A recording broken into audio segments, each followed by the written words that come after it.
What's up, guys? My name's Brandon, and welcome back to Apple Weekly. In this episode, we're going to be discussing even more on iOS 18.5 and iOS 18.6. We have some fresh new iOS 19 details. Apple's smart glasses are coming sooner than expected. OpenAI's massive acquisition that has Apple worried. A crazy AirTag story, and much more. Okay, so before we get to the iOS 19 details, let's first talk about iOS 18.5, which is the current latest software update for Apple. It's the latest public release and also the latest beta. We have not received iOS 18.6 beta 1 just yet, but as far as 18.5 goes, it's been running fine for me and for most people as well. There's really been no new developments over the past week, so I don't want to spend too long here, but of course we do have a lot of security patches in 18.5 as well, so if you've still not updated, it's a good time to go ahead and do so. Now, I've been receiving a lot of questions lately about iOS 18.6 beta 1 and when that's going to get released. Now, Apple in the past has released 18.6 after WWDC, the first beta after WWDC last year. That's what they did with iOS 17.6 beta 1. It released after iOS 19 beta 1 and after WWDC. So we could be seeing that same situation unfold here with 18.6 beta 1. Now, it's important to note that last year was really the first time, I believe, at least the last time in recent memory, that Apple released 18.6 beta 1 after iOS 19 beta 1 was released, or after WWDC was released, I should say. So it's hard to say what Apple's going to do at this point. 18.6 is not a big update anyway, so it's not a huge deal, but I did just want to address that right off the bat, that we might be waiting until after WW in June to see iOS 18.6 beta 1. Now, with that being said, I do expect iOS 18.5.1 to be the next public release. So I do think we're going to see a bug fix update, a security patch update in iOS 18.5.1 before the final release of iOS 18.6 and potentially even before the first beta of iOS 18.6. But again, we'll have to wait and see on that. Now, speaking of WWDC, this week we did see the official schedule get announced along with a new tagline, and of course the press invites went out as well. So as you can see here, the new tagline for WWDC 2025 is on the horizon. So it seems like that's probably referring to the Apple Intelligence features that are on the horizon, aka coming later this year. Hopefully later this year, that is. And as far as the schedule goes, you can see that they did confirm that the keynote is on Monday, June 9th at 10 a.m. Pacific, and then you have the State of the Union after that at 1 p.m. Pacific. Now, of course, at WWDC, we will be seeing all the latest new software updates get unveiled, and we do see the first beta of those, software versions go out that same day. So we'll be covering those here on the channel in depth. So if you're not subscribed for whatever reason, hit that subscribe button down below. You do not want to miss those videos. Now, on the subject of iOS 19 and Apple Intelligence, we got a massive report this week from Bloomberg, from Mark Gurman and Drake Bennett. So they did a joint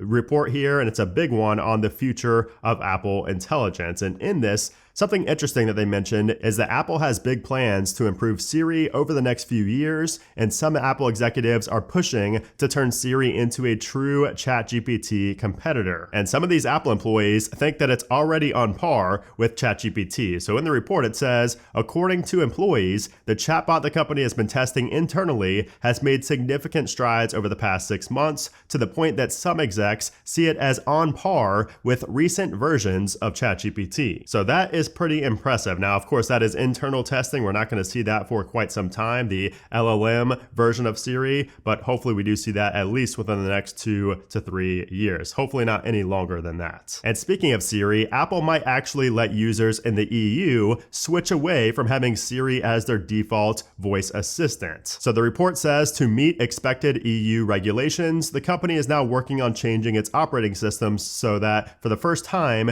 users can switch from Siri as their default voice assistant to third-party options. So if you live in the EU, you might be able to actually change your default voice assistant on your iPhone to something like Google Gemini, or maybe, Claude, or maybe ChatGPT voice. I don't know if the voice version is going to be there, but at least ChatGPT, that could be pretty big if you are in the EU. I personally do not see that coming to the US, but it is possible. That would be pretty interesting if that actually happened. Now, I know what you're thinking. A lot of these Apple Intelligence features are being talked about, but they're so far in the future that why are we even talking about them now? Well, apparently, Apple is going to be more cautious about announcing new features before they're ready. Because there's a part in this report that says the Apple sources say the company, despite its hopes for LLM Siri, is also preparing to separate the Apple Intelligence brand from Siri and its marketing. Another change is that Apple, for the most part, will stop announcing features more than a few months before their official launch. So yes, we're hearing about LLM Siri and like this being on par with ChatGPT and things like that. But the thing is, Apple has never officially announced that. So it's not like they're saying this is coming and then we're waiting for years. That's just been rumored. Nothing has officially been said by Apple. So it looks like Apple is going to not announce new features unless they're coming like later in the year, which is a great thing, but again, I'll kind of believe it when I see it. And then here's an interesting one. So iOS 19 will let developers use Apple's AI models in their applications. So this was a separate report from Mark Gurman, and it basically says that Apple plans to open its Apple Intelligence models to developers for the first time so they can implement these, models into their applications and make their applications smarter. At least Apple Intelligence in the future might be smarter, but for right now it doesn't do much, but that is something they're planning. So it says that the iPhone maker is working on a software development kit and related frameworks that will let outsiders build AI features based on the large language models that the company uses for Apple Intelligence. And then of course, last week we talked about the battery intelligence feature coming in iOS 19 that will show you basically the amount of time remaining on your lock screen until your phone is fully charged up and other features like that. Now, if you missed it, this week I did also publish a new video talking about battery health on the iPhone. I went super in depth, way over the top, explaining lithium-ion batteries in the iPhone and kind of just the best ways to keep your maximum capacity near 100%. So if you did not see that video, check it out. It's some of the cards and down in the description below. Now, also this week, we saw Fortnite officially return to the US App Store for the first time in 5 years. Yes, Fortnite is available now on the iPhone and the iPad. You can see it is charting at #1 on free games. But interestingly, if you go to apps and then you go to top free apps, it is not in the top free apps section. Although I'd argue that Fortnite would most likely be #1 if Apple didn't have a vendetta against Epic Games. So I find that kind of interesting. It's not even charting here, even though everybody knows it's probably #1 overall in the App Store right now, even above ChatGPT if I had to guess. Oh, and also if you're in the EU, it is now available again on the Alt Store as well. And then also this week we saw another update to the Apple Sports application, by far my favorite sports application out there to monitor scores and see stats and things like that. So this is version 2.8. It was released earlier this week, and you can see that it says we can now follow the relegation playoff to find out who keeps the place in this sport right there. And then we also have standings available for league pages. So if you want to see the standings for different leagues, you can do that. And then also for NHL, it says goal scorers are now highlighted at the top of every NHL game for faster and easier updates. So if I go to NHL, for example, and I go to yesterday's score and I go right here, you can see up top underneath of Panthers, it shows who scored each goal right there. It's easy to see at a glance, which is a small feature, but definitely a nice one if you are into NHL. And then if you go to the league page right here, and then you go to MLB, for example, and then scroll down, you will see the standings right here. So if you want to see all the standings, those are now available for each league. Okay, so now we have to talk about the massive news from this week, probably the biggest piece of news this week, or maybe even this year, when it comes to product design and acquisitions, because this week we saw OpenAI acquire the IO company, which is the kind of hardware-based AI startup that was co-founded by Jony Ive in a deal that was valued at nearly $6.5 billion. And we're talking about the former Apple design chief, Jony Ive. He's the one who led the design for the original iPhone, the MacBook Air, the MacBook Pro, the AirPods, the Apple Watch. Almost all the Apple products that we use today were at some point designed by Jony Ive. So obviously a legend in the world of product, and he's now joining OpenAI. So he's actually going to be working with his design firm, Love From. They're going to be an independent company still, but they're going to, quote, take over design for all of OpenAI, including its software. So about 55 hardware engineers, software developers, and manufacturing experts will will join OpenAI as part of this acquisition. And interestingly, the Wall Street Journal reports that Sam Altman and Love From and Jony Ive have been collaborating on a secret project for the past 2 years. And they're saying that the first device, which is set to launch in 2026, which by the way, this is going to be a family of devices. This is not just one device that OpenAI is releasing. They're planning on releasing a suite of products, kind of like what Apple has with the watch, the laptop, the phone. That's what OpenAI is going to be trying to do with Jony Ive at the lead for this product design, which I don't know, Apple might be a little bit worried right now. But anyways, this first device that's set to launch in 2026 will allegedly be pocket-sized, contextually aware, and screen-free. And it's already been confirmed that no, it is not a pair of smart glasses, and it's also not a phone. And this product will be capable of being fully aware of a user's surroundings and life, and will be unobtrusive, able to rest in one's pocket or on one's desk, and would be a third core device a person would put on their desk after a MacBook Pro and an iPhone. So there was a whole almost 10-minute video of just Jony Ive and Sam Altman talking about this acquisition and their partnership together and kind of what this product is. And some interesting quotes from this video are this one right here. So it says, in the same way that the smartphone didn't make the laptop go away, I don't think our first thing is going to make the smartphone go away. It is a totally new kind of thing. And Sam Altman also said,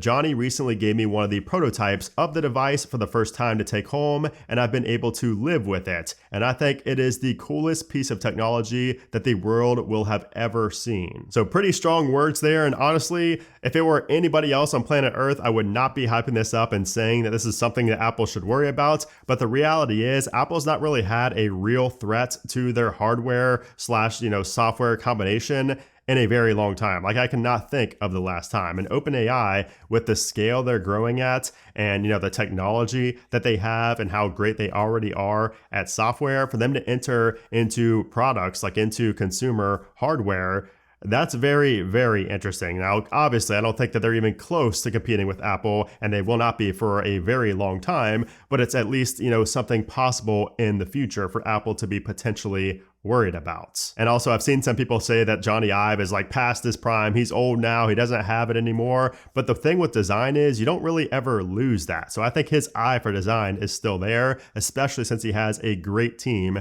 that he's surrounded himself with. So I do not think that he's like past his prime or anything like that. He still knows innovation and he still knows good design. So I'm very excited to see what comes of this. And I do not think it's going to be another AI pen or something like that, because Jony Ive himself even said in an interview with Bloomberg that the Humane Pen and the Rabbit R1 were, quote, very poor products. So at least he agrees with us there that those were not great products. And I'm hoping this is something much better. And after this news came out, Ming-Chi Kuo said that my industry research indicates the following regarding the new AI hardware device from Jony Ive's collaboration with OpenAI. So he said that mass production is expected to start in 2027. So they did say 2026, but he's saying 2027. And then he said that also, like in terms of what the product actually is, he says this: the current prototype is slightly larger than the AI Pen, with a form factor as compact and elegant as an iPod Shuffle. The design and specifications may change before mass production, but one of the intended use cases is wearing the device around the neck. It will have cameras and microphones for environmental detection with no display functionality. And it's also expected to connect to smartphones and PCs utilizing their computing and display capabilities. So I am very excited for this. I'm always rooting for innovation and something brand new that we haven't seen yet. So I think this could be our potential first look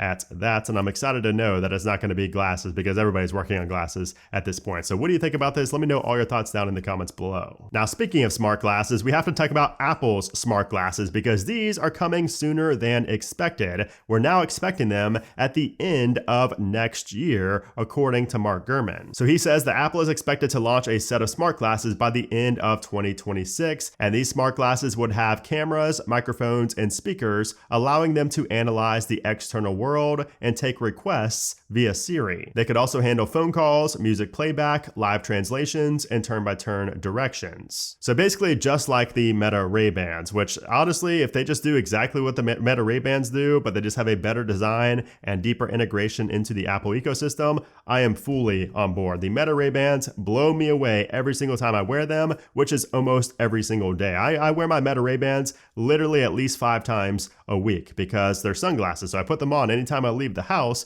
and I record videos with them. I listen to my music and podcasts with them. I take phone calls with them. I'll ask, I'll ask Meta, what it sees in front of me and ask random questions to Meta AI. So it tells me in my ear, what the response is to that question. Of course, you can get turn-by-turn directions and all of that from the Meta Ray-Bans. So I'm really excited to see what Apple does here. Now, these are not expected to be AR glasses, so we're not going to have displays inside, unfortunately. Those are still years away, but this is a good start. And I'm really excited to see the photo and video quality and audio quality from these Apple glasses as well, because it's amazing with the Meta Ray-Ban. So I would assume the Apple's is going to be better in that realm. So we are getting these smart glasses and we are getting the AirPods with the cameras built in, but we're now hearing that Apple is going to be canceling the project where the camera is going to be on an Apple Watch. So this always sounded funky to me, but we just got confirmation this week that Apple has stopped working on the camera-equipped Apple Watch that was planned for 2027. This came from Bloomberg. Okay, so if you thought that you had already heard the end of Trump's tariffs,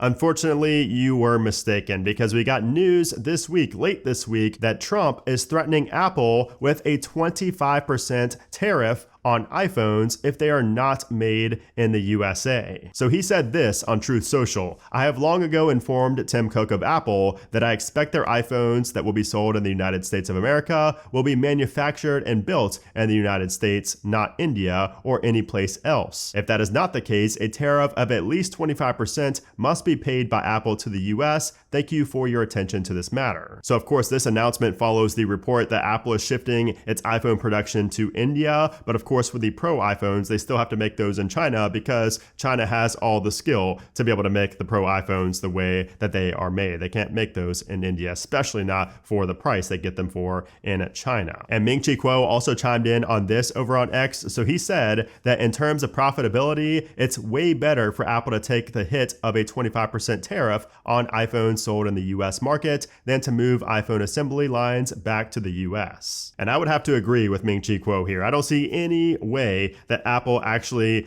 manufactures iPhones in the United States. I just don't see it happening. We don't really know what the price would be if the iPhone ever were to be manufactured in the US, but you better believe it's going to be like double the price. But who knows at this point? This is kind of how Trump is. He just goes back and forth on these tariffs. We don't really know what to expect next. But that is the latest as of this week, and I'll keep you guys updated if anything else changes. And then finally, just as tradition, we have another crazy AirTag story. So this time, a woman in Lancaster, Pennsylvania was having an ordinary day inside her house until she realized that someone was watching her closely. It all started when she noticed a familiar car slowly circling her house, and it happened to be Luis, somebody who she knew but definitely did not want around. So before she could react to seeing that car, he was already inside of her home using a key that she had already asked him to return. So once he came in the house, she demanded that he leave, but of course he would not. It got so intense that she had to physically shove him out of the house. But that was not the end of it, because over the next few days, Luis called her more than 300 times,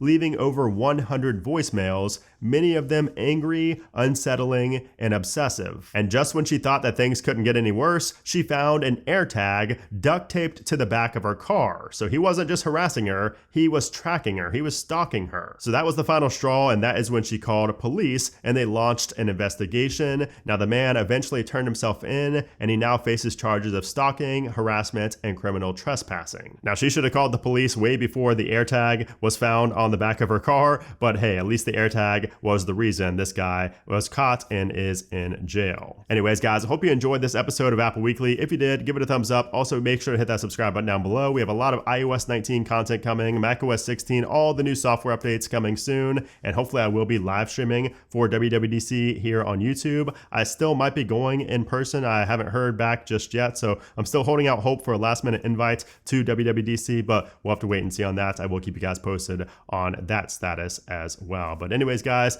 regardless of what happens, make sure you are staying tuned to the channel. I'm getting back into the flow of things here, so it feels good. But anyways, guys, thanks for watching, and I'll see you soon.